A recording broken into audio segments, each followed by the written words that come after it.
Welcome to the Total Soccer Show Weekend Review. It's that time when random English town names need to be looked up because this weekend saw the third round of the FA Cup. South of Manchester, you'll find Macclesfield, who made the current cup holders yield. Crystal Palace suffered the biggest FA Cup shock of all time when they faced this non-league team in its prime. Man City hit their opponents for 10. Spurs and Man United lost once again. The start for Chelsea's new manager was a dream, and there was a massive result for Wrexham, aka America's team.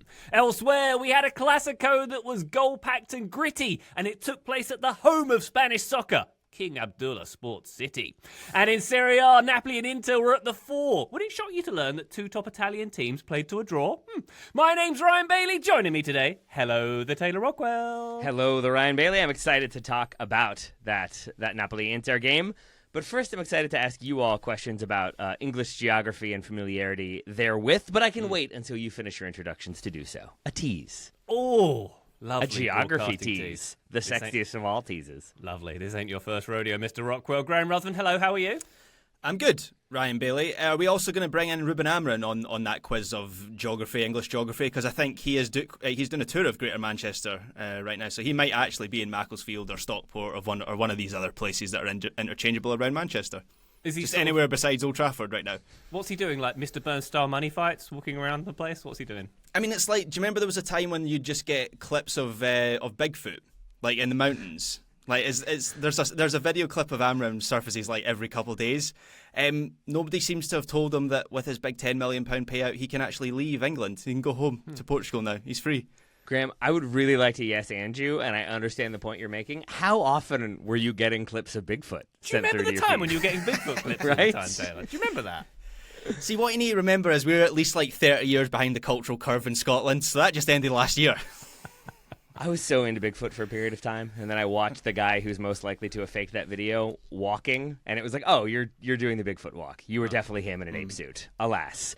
To my geography question, moving us away from Bigfoot, which we all thought would be the introduction to this show, like England being a smaller nation but a very densely packed nation, how familiar do you feel like people are generally with other towns and cities and counties and locales of the country? Like if you're in London, do you have more than a passing familiarity with Macclesfield, for example? Because over here it is very much that's a town that I've heard of but know nothing about. Like for you all, is that something that you have more familiarity with, do you think?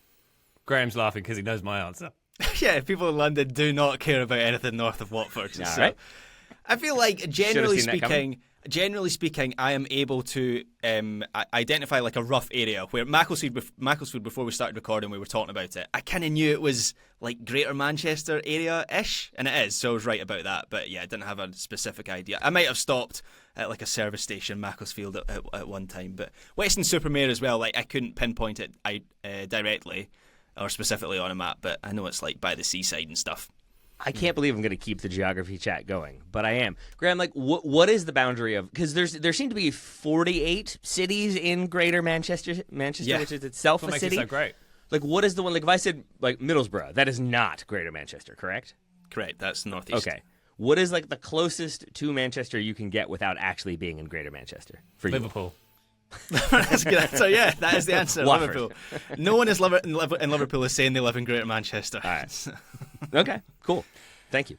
There you go. More geography later on when we discuss the FA Cup, of course, and the magic thereof. Before we get there, let's talk about the magic of our Patreon. Patreon.com/Total Soccer Show is the best way to support us. Thank you to everybody who does. If you'd like to jump on that bandwagon, you'll get bonus episodes, including Weekend Review Extra. All of the 47 FA Cup games we don't fit into this episode, we'll put a bunch of them in there as well. Other bonus episodes too, bonus video, and access to our Discord server. All the cool kids are hanging out in there. You can ask us listener questions, have a chat with us, talk about cheese if you like. We have a food channel. Patreon.com/Total Soccer Show, please and thank you. We'll hold the FA Cup chat and the geographical chat, or maybe we'll talk a bit of geography because this game did not take place in its host nation. Because we're going to talk about the Spanish Super Cup, which was a Clasico. Barcelona 3, Real Madrid 2. As mentioned, from the home of Spanish soccer, this one took place. The 16th Super Cup win for Barcelona. Who won this one last year against Real Madrid 2, if memory serves, but they obviously did not win the Clasico most recently in Catalonia back in October. Graham, 5 goals, red card at the end. Good game? Yeah, this was some top quality entertainment for a Sunday evening, I thought, particularly the end of the first half, which went a bit nuts, and we had 3 goals in just 4 minutes. And obviously it wasn't quite like that for the full match, but it was pretty chaotic throughout. Both teams had chances. The big players showed up, I thought, for both teams. I thought in particular Vinicius had his best game of the whole season so far, and there were some ridiculous passes, from Lamine Yamal as well.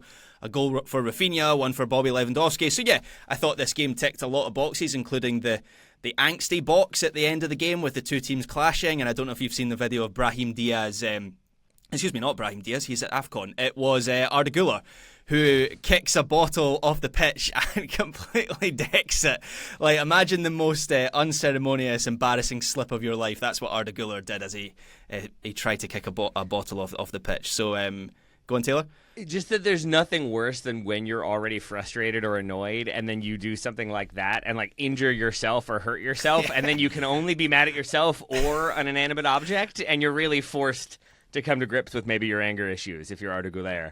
He really did lose the water bottle kicking contest versus Antonio Conte, who launched his into space. Yes, when he was mad about a call. He was the angriest man in the world. We'll get to that later on. But, weirdly, there was a bit more dignity in the Antonio Conte one, even though the head loss was greater. Like the Arda Güler one, you have to pretend you haven't really hurt yourself after you've done that. But yeah, in terms of the game, Barcelona were the better team. They had the tighter grip of the game. I thought the first half until the crazy few minutes right at the end were controlled by Barcelona. But it went right down to the wire with that chance for Carreras right at the end where he might have equalised to make it 3-3. That is not who you want that opportunity to fall to inside the box. He kind of just like back passed it into the hands of Joan Garcia, who was very good in this match. And so I thought generally this was a game that highlighted both the strengths and the weaknesses of these two teams. And I had a great time watching it. It was good entertainment. Excellent stuff. Taylor, what your thoughts on this game? Did we learn much about these two teams from this one? Graham might be better positioned to answer that one because I think he has more general familiarity with both sides. For me, I think we learned that Hansi Flick continues to make this Barcelona team work really, really well and at the same time use players that I personally thought weren't going to be usable, like Marcus Rashford, who it seems like they're now going to try to make permanent because he has been so effective for them this season. He continues to get performances out of Lamine Yamal, not surprisingly. But it just feels like Hansi Flick has done a really good job of assembling on some level like an island of misfit toys and then also very good toys into a team that plays together and plays well. And then there's Real Madrid. And then there's Xabi Alonso. And I continue to be really confused by this Real Madrid team and Xabi Alonso's tenure therein, because for every moment that it seems like, oh, okay, he is getting them to perform, he is getting people on side, then there's moments like at the end of this game, which seems to be a source of some controversy, that Real Madrid are told to go give Barcelona the guard of honor to kind of applaud them as the champions by Xabi Alonso, and then Kylian Mbappe tells them not to do that and then goes and stands where they would have been and pushes his teammates away, so they don't give the guard of honor. And right there you have a very obvious, like, immediate sign of a fracture in the locker room, that the manager is telling them to do one thing, albeit like a ceremonial thing, and another player saying, no, we're not doing that. Maybe I am reading too much into that, but that just feels like a good representation of the potential fractures in the locker room. Was it Mbappe who walked? I don't know if you guys have seen this video, but the video of, the team lifting the trophy, the traditional thing. Just at the moment Barcelona go to lift this trophy, someone walks in front of the camera and you can't see anything. Maybe that was Mbappe. Maybe that's what he was doing there. Maybe that was his plan all along. But to answer your question, Ryan, I kind of thought this game just reinforced ideas we already had about these two teams, where Barcelona, they just have much more of a coherent approach. They know what they are. They have an identity. And there's flaws to that. Like, when I watch Barcelona, I continue to think that high line is crazy. And I do have questions about whether they can win the Champions League in particular, playing that way. I just think better teams are going to pick them off. And there were moments in this game, as passive as Real Madrid were, where the Barcelona backline is just so square. It's just so easy for them to play a ball into Vinicius Jr. and isolate a defender. So they have their strengths, they have their weaknesses, but we know what Barcelona are. Real Madrid have no idea what they are. Besides just a reiteration of a Carlo Ancelotti team. Like, their best moments in this game was prime Ancelotti ball. Like for the Vinicius equaliser at the end of the first half, when it's one of the few moments in the game where Barcelona get ragged in defensive transition. I can't remember which Barcelona player it is, but it's Gonzalo Garcia that comes away on the counter. And whoever the Barcelona player is, maybe it was Frenkie de Jong or someone like that, he is doing his best to fill Gonzalo Garcia. Like, he is grabbing for his shirt because he knows Barcelona are in trouble because they hadn't been able to isolate Jules Koundé in that moment. Obviously, Vinicius still has a lot of work to do, but that's the kind of player he is. He can produce those sort of moments. So that's just what we saw under Ancelotti for Real Madrid, and that then begs the question: well, why was Alonso brought in if we're seeing none of the Alonso ball hallmarks that we saw at Leverkusen? He was hired to make them a more like coherent, modern team, and he hasn't been able to do that at all. And there was a lot of reporting before this game in the Madrid press that if this had been a heavy defeat, then Alonso might have paid for it with his job. So at least they have avoided that, and I would presume that Alonso will be safe for the time being. At the same time, Graham, like, I think your analysis is spot on, and I know exactly what you mean. Kind of a damning statement to say a better team will pick off Barcelona and that high line when discussing their game against Real Madrid, who, pretty good team, historically and generally speaking. So it does feel like you're sort of seeing even there the aspects of Real Madrid that just aren't working, just aren't clicking. Graham, do you personally feel like this is going in a more positive direction for Madrid? Do you feel like this is Xabi Alonso adapting and figuring it out and getting some buy-in? Or does it seem like the same kind of divisions and awkwardness or like lack of chemistry that felt like it was there in match day one seems to persist, in my mind at least? Yeah, they've made no meaningful progress this season. But Alonso, we've had the discussion about Ruben Amram or Wilfred Nancy at Celtic, and we've asked, like, well, why didn't they roll it back a little bit when they saw that their ideas weren't taking root? I think that's what Alonso has done, just to buy himself more time. It's now about how you introduce those ideas again to try and get Real Madrid moving forward in a purposeful way. Excuse me. And I just keep coming back to, I do not believe, I've been saying this from the start of the season, or actually was it the start when Mbappe signed 2 seasons ago? Mm-hmm.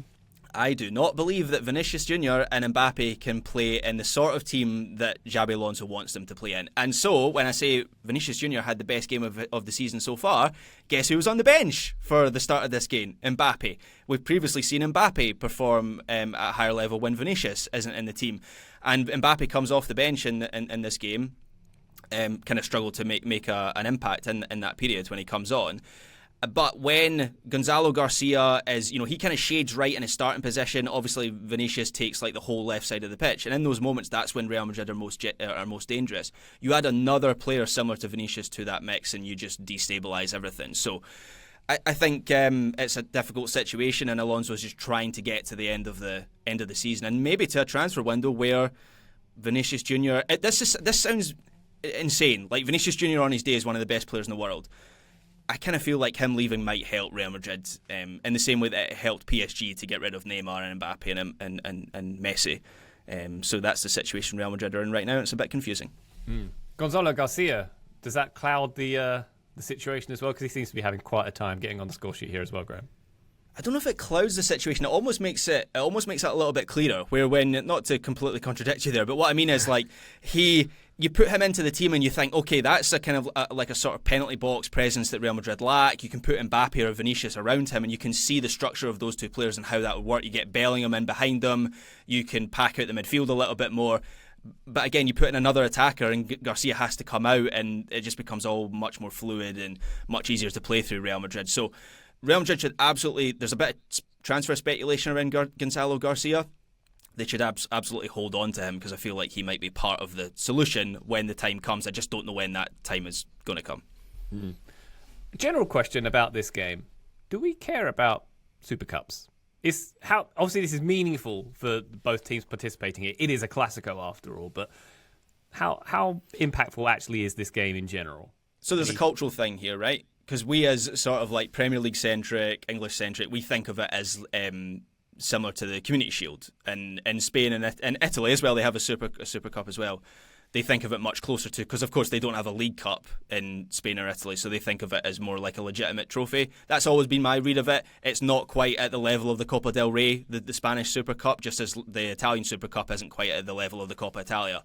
But I think you can see in the intensity of this game and the celebrations after each goal and the angst at the end of the match that this is a game and a trophy that matters to both of these teams, particularly when it's a Clasico final. And also, I know we've sort of turned our nose up at the this game being played in Saudi Arabia, and I can understand why that would be the case. This game should be played in Spain. Great atmosphere. Like, Real Madrid and Barcelona have genuinely strong fan bases in Saudi Arabia, so they're not an empty seat in the place in the whole stadium. And I thought from beginning to end, it felt like quite an intense. The noise was coming across. Is what I'm trying to say. Why were Atletico Madrid involved in this then? If they don't have a cup or a league they cup? finished fourth, I believe, or third in the Liga, so they take the league position. Athletic Club as well. We're in the semi-finals. So. Yeah, so it's a 14 thing like the Italian one now, right? So it's expanded format essentially. That's right. Yeah. So with that in mind, Ryan, to answer your question, nope. It definitely was like one when we were doing the Weekender and looking at games. I saw this one. I was like, oh, classic, like potential Clasico, got to be on the list, right? And then it's Super Cup. And then it's in Saudi Arabia, and I think those things always kind of move it down a little bit for me. So even if it feels important, even if it feels like it could have like big impact for both clubs in different ways, for me personally, it's not going to move the needle quite as much as it might if it were Copa del Rey. All right, Taylor, my final question before we take a break. If I gave you a pin and a map, what are you finding first, Macclesfield or King Abdullah Sports City? Probably King Abdullah Sports City. Yeah, I'd like to see you try. Nope, that's the line. That's the big mirror city. Very good, very good. All right, let's take a quick break. I don't know if I know where Riyadh is now that you say that. When we come back, we got the magic of the FA Cup, including Macclesfield pulling off the greatest shock of all time in the competition. Join us then. Total Soccer Show, welcome back to the weekend review. We had the third round of the FA Cup, very special round. It's where the big boys enter with the little boys, and sometimes the little boys win, as we saw, certainly, with Macclesfield. This, we've still got a couple of games to go on Monday as we record, but the most third round goals for 69 years we had here, 124 goals. Man City got 100 of those, of course. We'll get to that later. I was going to say, how many of them were scored at the Etihad? An average of 4.1 goals per game without the Monday game sheet, which is pretty impressive. We don't have VAR at this round until the fifth round, so it's fair across the board for those stadiums that obviously do not have that capability. Yeah, well, yeah, we can get to that. But what we should get to, Graham, is Macclesfield 2, Crystal Palace 1, which is, by definition, the greatest shock in FA Cup history in its 155 years. First time a non-league team has ever knocked out the holders of the competition. Macclesfield, 117 places below Crystal Palace. So it is official. It's the biggest upset in competition history. That record could stand for another century, in theory. I would also put it on Palace that it's arguably the worst title defence of all time in any sport. No one's quite put it at that angle, but you could put it that way. But it was absolutely brilliant for Macclesfield. And this is why we pay attention to this weekend in the soccer calendar. We had a pitch invasion at the end. They had the announcement saying, "Please do not come on the field." And like the owner of the team's like, "I'm leading the charge. We're going on the field." The owner is a guy called Robert Smethurst, who was speaking on the BBC broadcast after the game. He mentioned he bought the club on Rightmove, which is the UK equivalent of Zillow.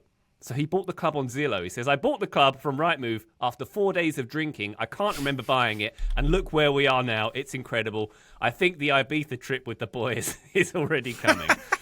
So that was the owner of the club, who, by the way, are coached by John Rooney, younger brother of Wayne.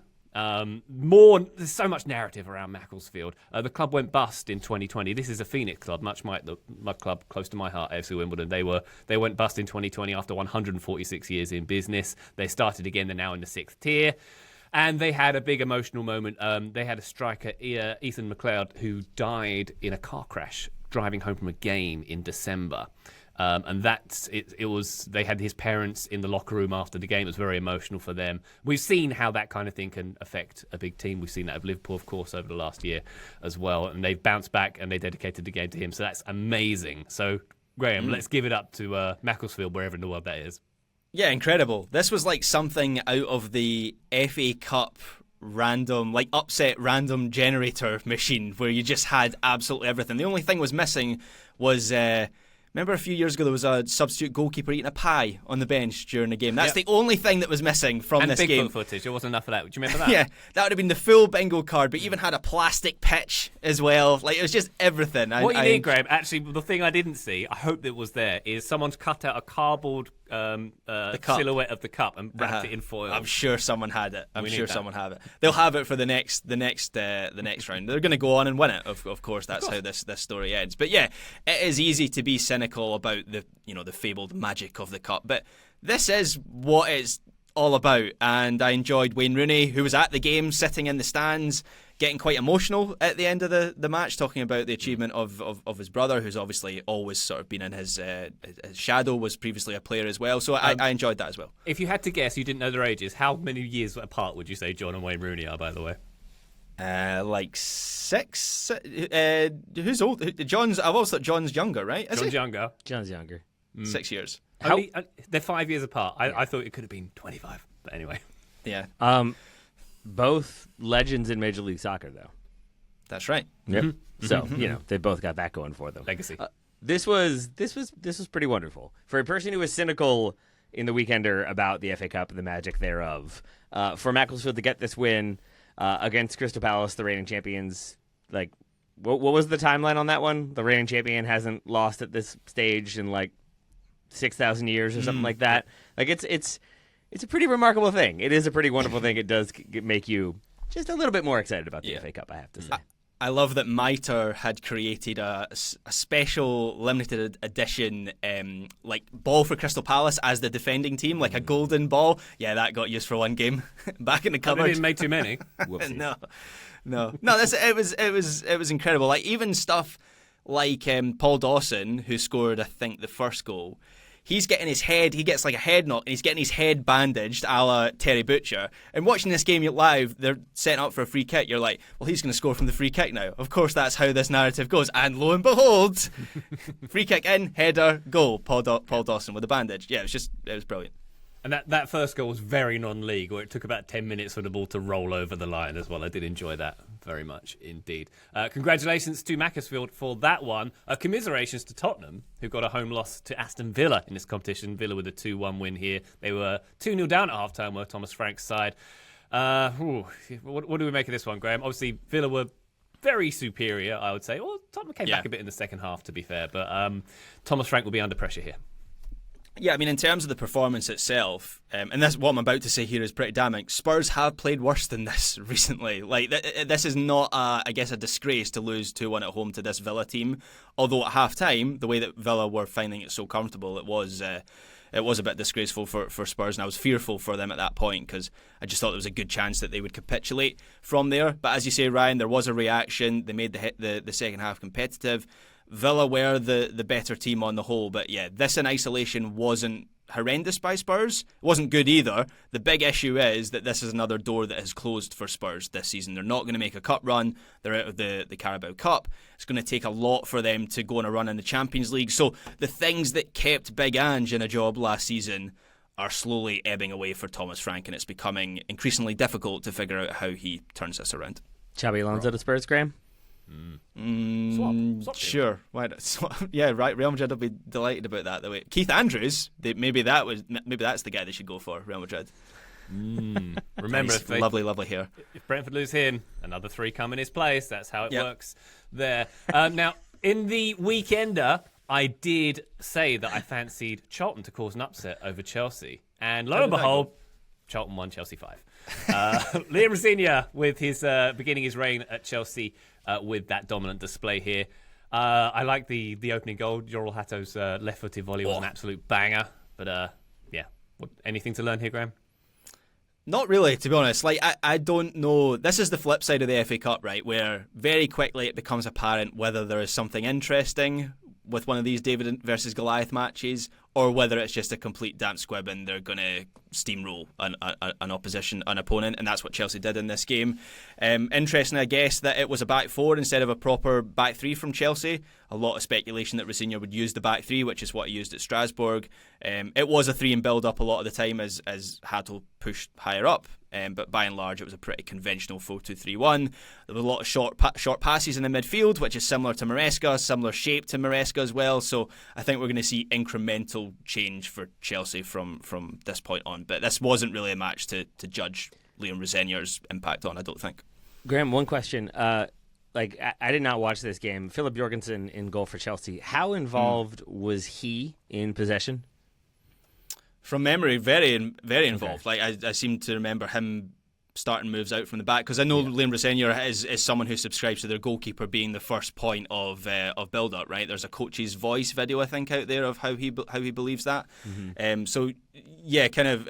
It wasn't the thing I was looking at most closely, Taylor, but yeah, I think he was quite involved. I don't remember the ball being in his third that much, to be fair. Fair, yeah, good point. I forget which like tactics podcast it was or YouTube show it was, where they were talking about how like there's a chance he brings the Todd Boehly request for a 4-4-3 to fruition, because you can have your goalkeeper basically be part of that back line in possession, and that does allow you to have an attacker further forward. So curious if that had already kind of started to take root or not, but I guess a 5-1 win versus Charlton is not the time to see the goalkeeper on the ball that much. Indeed. Production note, by the way, next door is having some trees taken down. They've got the Fargo wood chipper going right now, so apologies if you can't hear me over that. Graham, do you have something to say there, sir? He had 36 touches of the ball, which was more than Alejandro Garnacho, who played 85 minutes. Okay. There we go. Charlton were led, by the way, Miles Leaburn, whose dad, Cole Leaburn, played for Charlton and for Wimbledon back in the day. There it is.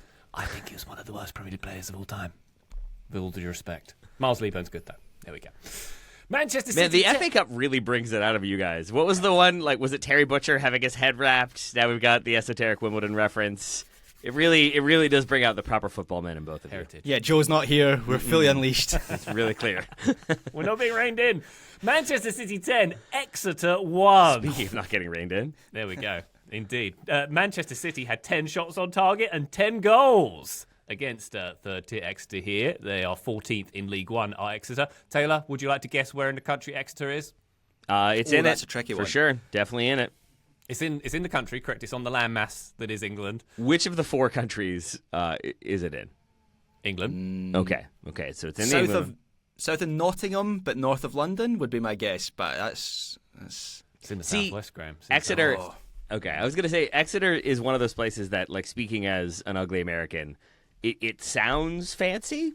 So my assumption was that it was going to be like near London in some fancy part. Because you're thinking of like a New England college rather than the southwest of England. I certainly am. I think the same thing about Kent.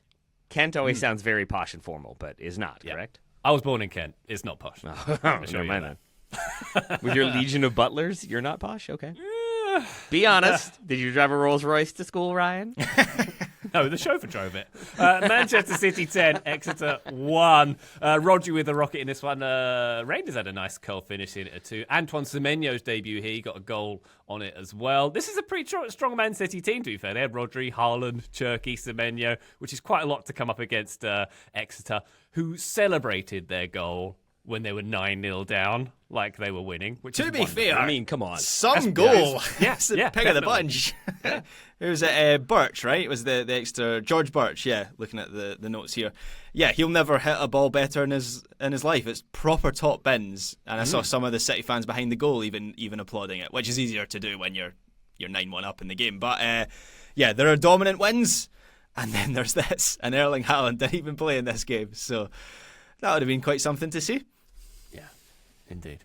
There we are. All right. Why don't we go to Friday night's action? Wrexham 3, Nottingham Forest 3, with Wrexham going through on penalties. We weren't sure if they had penalties in the third round when we did our weekend. And we got the answer here fairly soon afterwards, with Wrexham going through via them in front of Ryan Reynolds and his mum and the Disney cameras at the Wrexham's ground. What's it called? The Stock? It's a cold brew, some brand or something. But he missed the third goal. He was in the bog. He was. Ryan Reynolds. The bog, as we call it, yes. Which was funny. The bog at the racecourse is what we call it. So yes, twice. That's why he missed it, for sure. What else would I don't know, man. I just... Do we need the lawyers? It's not that I've been... So where are we going here? It's just more so like... I said this to you all. The clip of him celebrating, I think, the win... was just the moment that really, I think, fully turned me off to Welcome to Wrexham. Because he celebrates it in this very dramatic, theatrical way that is clearly what he thinks you're supposed to do when you, like, win. But no one has ever turned and done a very dramatic this to no one in particular. Like, it was just such a... It was just like, oh, man, that is very performative. Like, you are being very, like, Ryan Reynolds, don't get me wrong, but it is to the camera, and it's very, like, you're not... Like, this isn't... a sporting tradition that people care about to you. It's sort of like a fun thing to do that's an aside or whatever. I don't. It killed a little bit of the magic of the cup for me. So cynical, Taylor. I really am. I know. He was the Green Lantern. Come on, give some respect. Having gone early on this cynical side of the Wrexham story, I now feel like it's my duty to rein Taylor in a little bit on this. Join the club, but I'm not even sure I'm as cynical as Taylor is. I mean, yeah, I went too early in gloating about Wrexham's collapse in our Slack chat because they were 3-1 up and then it went to 3-3, and then of course they shut me up by winning the shootout in the end. But I do think we should highlight.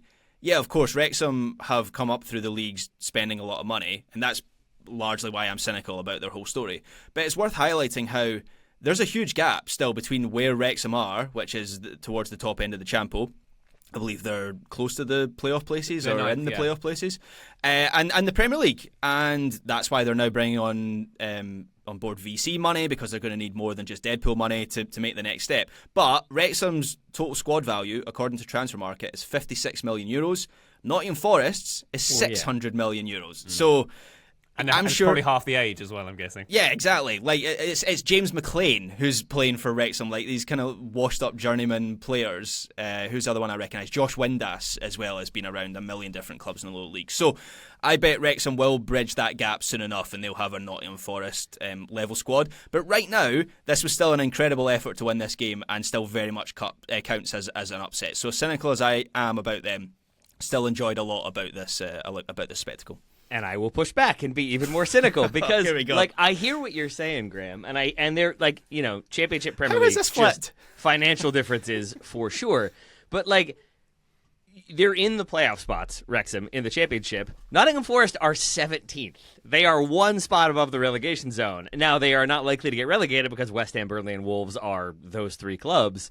But if this is not Wrexham and this is another team in the Championship, are we even talking about this? Like, I think maybe we are because they've like punched above their weight and the way they've come up through the divisions. But at this point, it's still an upset. It's just it's not quite like if they had knocked out Crystal Palace, I think I would be even more like, okay, that's a big win, that's a big result. I think there's just something about the like how inauthentic it has come to feel from that ownership group, combined with a little bit of the kind of financial might they're able to flex. I'm with you, Taylor. Wrexham are an outlier because the rest of soccer and the way the teams are funded is so pure. Yeah, there is that.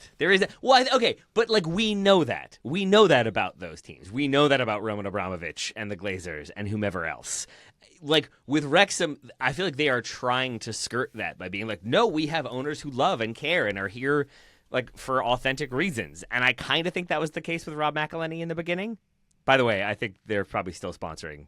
The Athletic might be sponsoring them or vice versa. So lovely program. Definitely watch Welcome to Wrexham. But I don't know. It has just, it's felt a little bit less authentic as time has gone on to me. I mean, I'm usually cynical about these things, but I actually kind of like it because I think who's paying you? You getting that big gin money? Is that what this is? Yeah. Well, as I think I mentioned before, like that show is basically the only soccer or soccer adjacent product I can get my wife to watch with me, and she enjoys it. And like it's opened up the game to people who hadn't previously been opened up to it. And there are worse ways to have club ownership, in my opinion. Yeah. I only mentioned the squad value to highlight like the next step they're trying to make is going to be the hardest one.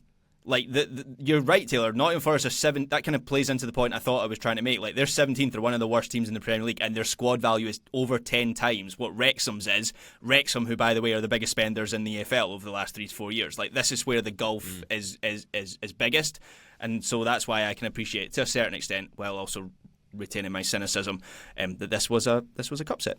There you go. America's team march on. Manchester United, unfortunately, do not march on. Unfortunately for Taylor, that is. They had a 2-1 loss at home to Brighton. Man United will play 40 games this season, the fewest they've played in one season since World War I. And that is the fewest games you can play in a season as a Premier League team. 38 Premier League games, 1 League Cup game, 1 FA Cup game. You can't play any fewer games. So congratulations to Ineos and Sir Jim Ratcliffe. They've done it again. Like lowest Premier League finish of all time. Most goals conceded in a season, and now the fewest games. They're really ticking it all off. Yeah, it's just efficient. It's just saying that they'll have fewer games at home, so less people will see the water feature at Old Trafford. You don't have to pay stewards or like catering for more games. Wow. Yeah. Just slashing those costs. You don't love play Taylor? games, you don't have to pay anyone. It's amazing. How much did you love Danny Welbeck scoring once again? He does it every time. I'm used to it. I was expecting it. It's not quite as good as that, but 9 goals in 19 games against Manchester United in his career. I was reading that he's now scored more goals at Old Trafford than like half the Manchester United squad. Yeah, but just wait till Falcao and Alexis Sanchez come good. Then you'll see. Then you'll all see. Yeah, I mean, no, this felt exactly how this game was always going to go, and this is a Brighton team who were not playing their first choice 11 due to injuries and absences, but also resting players. And for Manchester United, it was more so what I think a lot of people have thought was the first team. And so with that lack of games, at least now they get more rest for next season. Maybe that's the long-term plan. You play as few games as possible this year so that next year with new manager Xabi Alonso, double duty with Manchester United and Tottenham for him next season. Maybe you're good to go. But for Brighton, I mean, it's another really impressive performance. It's telling that I don't think this will get that much coverage, certainly because of where Manchester United are and the interim status of Fletcher and the like, but still, it does feel sort of routine. I do kind of come to expect Brighton to, at the very least, cause a lot of problems for Manchester United, and for Manchester United to have to play well to get a point or get a result, and they didn't here, and it shows. Brighton have won 5 of their last 6 games against Manchester United, so this was very much not a cup set. This went to form, frankly. And it went to form in the sense that, for Manchester United supporters, I think a lot of people come away from this game saying the same things that have been said, which is lots of good chances, lots of opportunities. They had chances, they had moments. This could have gone a different way, but ultimately it didn't. And that just feels like the story of the season so far. Yeah, XG of 2.55 for Manchester United. So close, but no cigar. It felt like this could have been a turning point, a really strong point for Manchester United, a strong point for Darren Fletcher. And in the end, it's more of the same. When did it feel like that?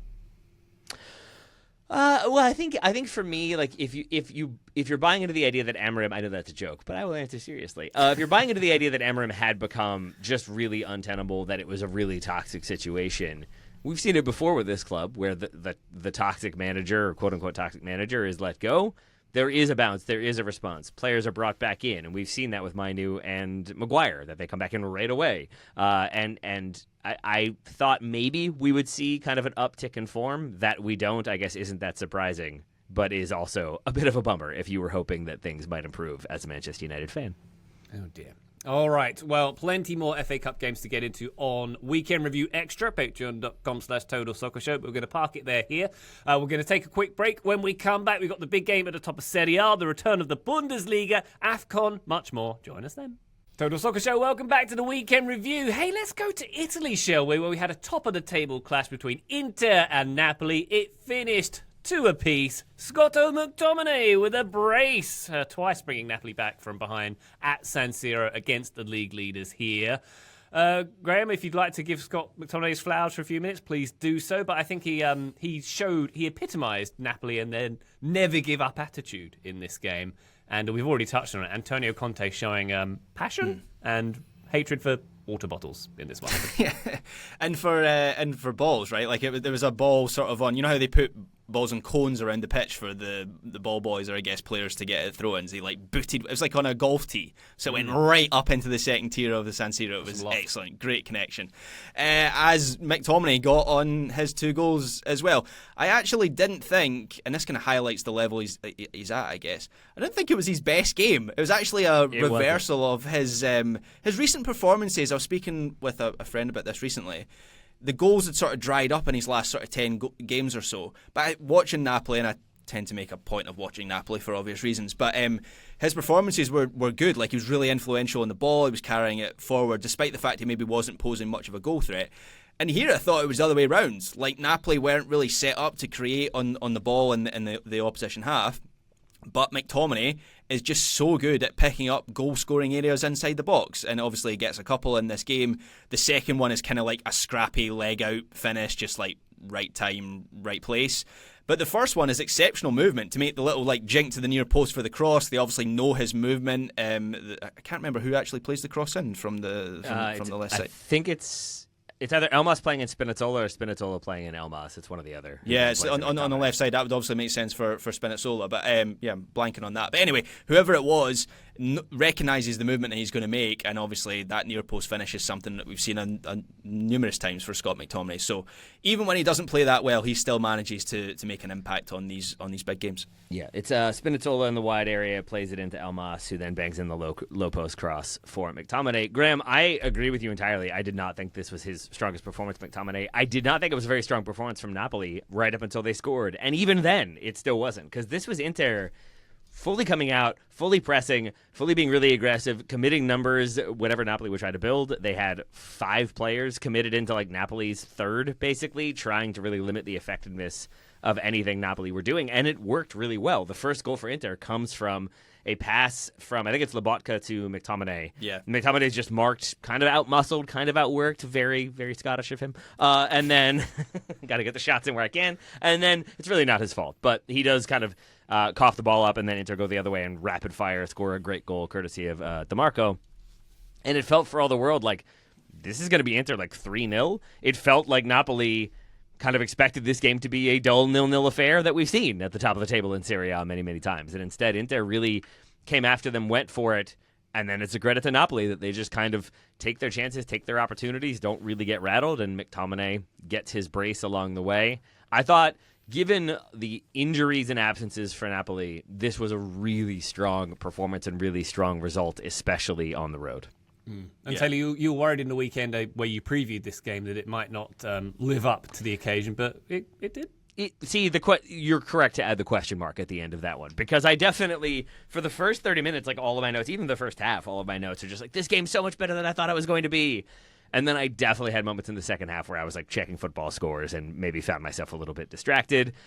And then there's the Antonio Conte becoming a berserker moment that really was like the full Viking berserker moment of like lost his mind, full of rage, incandescent, kicking water bottles, like kicking soccer balls. And then we get the cut to him later on in the crowd because he's gotten the red card. He can't be like in the technical area or anything. So he's with the supporters, and he seems just sort of now very chill and relaxed, and sort of like maybe he used up all of the adrenaline and anger, and now he's crashed a little bit and he's in puppy mode. As he was still coaching, don't get me wrong. I don't know who could hear him, but he was definitely still coaching, just in a less furious sort of way. Yeah, because by the end he was like, actually, point's pretty good here. Quite happy with that. Yeah. Remember how I was furious before? Yeah, that's gone. It was a weekend between that and the Goulet one that you already mentioned, Graham, that, like, for people who haven't seen it, it's a slightly oldie but a very goodie. Since Joe's not here, we can keep going with the older football references. The wee Gordon Strachan. Is Gordon Strachan? Mm-hmm. Yes. Like doing the Arsene Wenger. Right. Yeah, that one is the greatest thing ever. Of like, you cannot kick that plastic bottle away. It makes me so happy every single time I watch it. If people haven't seen it, please go watch that. Him narrating Arsene Wenger getting sent off for kicking a water bottle is legitimately hilarious to this day. Did anyone catch McTominay's post-match comments here? Like, you know, they do an interview in Serie A on the pitch and they have the kind of like sponsors board behind them.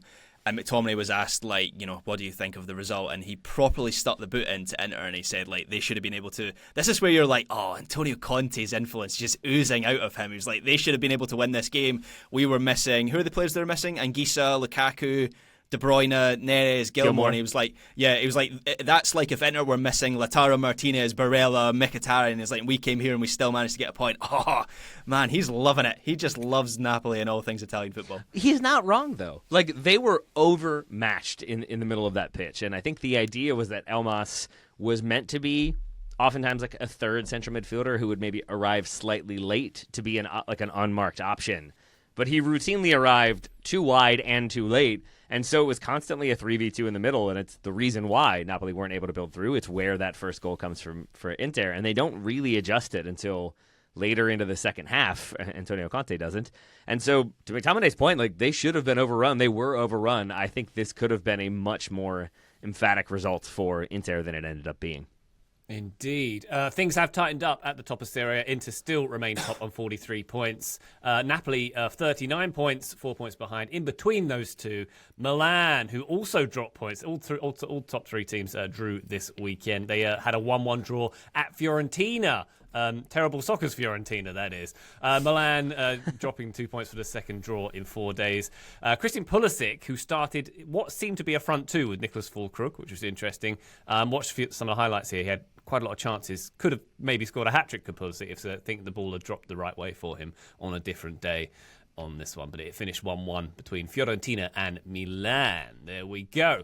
Let's go to Taylor Rockwell's Bundesliga corner, shall we? Taylor, I'll lead you in with Bayern 8, Wolfsburg 1, which put Bayern Munich 11 points clear. Two of the 8 goals were own goals, to be fair. Bayern Wolfsburg getting in on the fun as well. I wanted to highlight, though, Harry Kane's goal for the sixth goal, which is sort of that sort of turn and curling shot into the top left of the goal, his top right, where I think it's one of my favourite types of goals because it hits the bar and the post. It goes so top corner. It's amazing. Do you remember the screensaver that maybe we all had in like middle school and high school, where it would like be the logo bouncing around the DVD screen, menu, and you'd always want the DVD menu. Thank you. And you would always want it to hit like perfectly in the corner. This one comes almost as close as you can come to getting that perfect moment. I think it goes crossbar then post, but it is like microseconds between.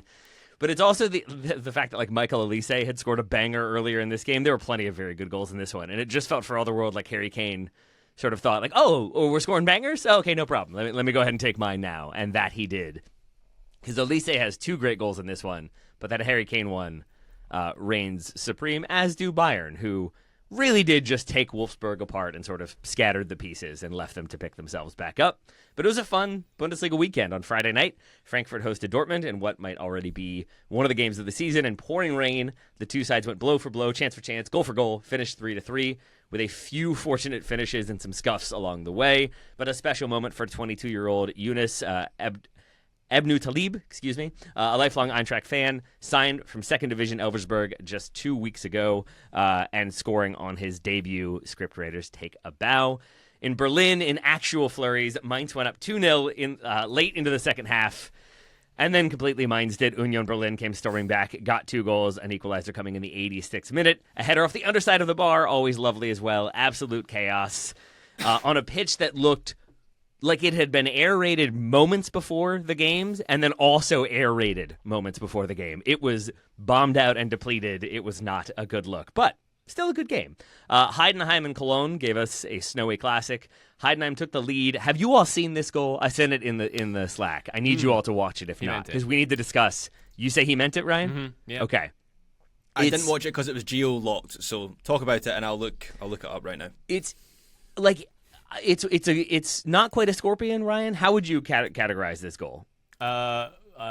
Spontaneous over shoulder. Yeah, it's like scorpion. Yeah, spontaneous. I did see this, I think. Spontaneous scorpion that's kind of not a scorpion and not intentional, but not unintentional. Marvin Pieringer, either way, like puts the foot out, but then gets the kind of directional flick to it to put the ball on frame. Intentional. In it goes. Graham says intentional. There we go. But like when I say intentional, does he mean to do exactly what he does? No, or he's is it just directing like, it towards okay. goal. He's got like a tenth of a second to do that, right?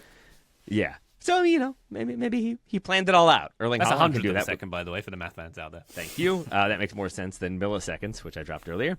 Köln trailed 2-1 when Said Almana came on, and he is just like in the form of his life. He cannot be stopped, and he looked it. As soon as he came on, the defense kind of backed off, but everyone just trying to get him the ball. He scored a beautiful solo goal to equalize. It's one of those like hit from distance, but has that weird trajectory that goes like up and down really, really fast and just kind of drops into the net. Final score 2-2 there. And a game that Joe mentioned in the Weekender, Gladbach absolutely smashed Augsburg. 3 goals in the first half, a 4th after the break. But let's be honest, gentlemen, the real headline, sound the klaxon, light the beacons, notify Potch's Lemon Army. Joe Scally scored. He got into a good position and then sort of stood in that good position until the ball arrived. He's basically standing on the 6-yard box when the ball comes in, settles it, passes it in. Good goal for him. Gio Reyna gets 5 minutes in this one. Inoki Banks had a respectable night for a defender on the wrong side of a 4-0 loss. So the American derby, I guess, goes Joe Scally's way more than anybody else's. And finally, Stuttgart were anything but polite guests at Bayer Leverkusen. 4 goals in the first half. Jamie Leveling was everywhere. 2 excellent goals in completely different styles, plus 2 assists. He has like really delicate control and awareness to receive, and then as he's receiving, play with the outside of his boot. I think he plays it under the goalkeeper on a 1v1. And then he has like a bashed finish for his other one. Leverkusen were totally overrun, except for Malik Tillman, who drew a penalty to at least give them the 1 goal and to pull 1 back. But it is Stuttgart with the win, their first in 8 years over Bayer Leverkusen. Amazing stuff. Vielen Dank für eure Zeit, Herr Taylor. Jawohl. One more thing to look at. AFCON. The hosts, Morocco, are through to the semi-finals after, Graham, a 2-0 win over Cameroon. Yeah, I said on last week's Weekender that this was the game I was most excited for because it was such a heavyweight clash. Both teams have such quality, of course, and Cameroon had been really good in their games up until this one. I have to say, though, this was fairly comfortable for Morocco in the end. Scored both goals from set-piece situations. That was a real source of danger for them because there was a couple of other set-pieces where Cameroon were hanging on, a couple headers over the bar that Morocco might have scored to make this even more comprehensive. Hakimi has that Declan Rice thing of just having an excellent delivery. It's just so difficult to defend. So it almost doesn't even matter what the orchestration is in the middle when he's putting balls in like that. So that was a real thorn in the side of Cameroon. And when Morocco made it 1-0 quite early in the second half, the game state just kind of suited them, and Cameroon from that point on struggled to create much at all. I thought Mbeumo might have had a penalty. There was a borderline penalty call that didn't go his way. I don't think it would have been overly shocking if that had been called. But other than that, it was rare to see Cameroon have any kind of influence in the opposition half, which just reinforces my belief that Morocco are growing into this tournament, and actually these games against the stronger teams are going to favour them, and they just have the quality to suffocate opponents like they did to Cameroon here. Yep. Semi-finals are on Wednesday. Morocco are going to face Nigeria, who got a 2-0 win over Algeria. Egypt had a 3-2 win over Ivory Coast in their quarterfinal. They're going to be facing Senegal, who beat Mali 1-0. Those semi-finals once again on Wednesday. Let's wrap up this weekend review, shall we? Taylor Rockwell, thank you very much indeed for your contributions. As always, my good man. Thank you very much indeed for your contributions. As always, my good man. I almost got it all out. Almost. That's what she said. Graham Rutten, thank you very much indeed for your time. I'm not going to try that. Thank you, Ryan Bailey. Listener, thank you very much for joining us on this one. Patreon.com/Total Soccer Show to get Weekend Review Extra and much more. But for now, bye.